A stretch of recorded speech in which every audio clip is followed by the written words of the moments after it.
Hello বন্ধুরা, welcome to my another blog. আমি কাল থেকে উপোস ছিলাম ধরতে গেলে, আর এখনো আমি উপোস আছি বলতে এখন যাব সদরঘাটে ওখানে স্নান করবো, ঠাকুরের মাথায় জল ঢালবো, দিয়ে তারপর দেখি কি করি। তো এখন যাবো বাইকে করে যাবো, আমাকে কিক মারতে হবে। গাইস দেখতে পাচ্ছ এখানে বাইক থেমে গেছে, আবার কিক মারতে হচ্ছে। এখানে দেখতে পাচ্ছ দুজনের দিকে দাঁড়িয়ে আছে। তারপর এখন চলে এলাম সদরঘাটে। এখানে সব সোমনাথ, রানা, ময়ূক, আমরা সবাই এসেছিলাম এখানে। ঠান্ডা কিছুই না ভাই,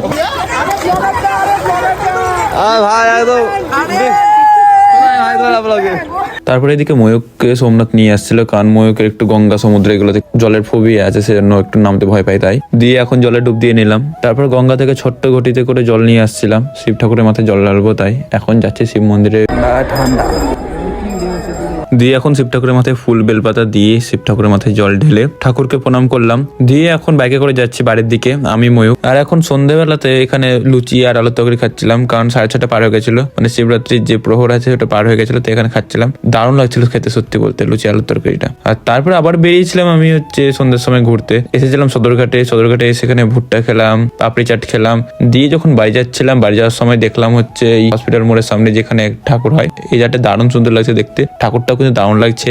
আর আজকের ব্লগটা ছিল এইটুকুটাই, দেখা হচ্ছে তোমার সাথে নেক্সট ব্লগে। চলো বাই। আর হ্যাঁ, লাইক আর ফলোটা করে যেও।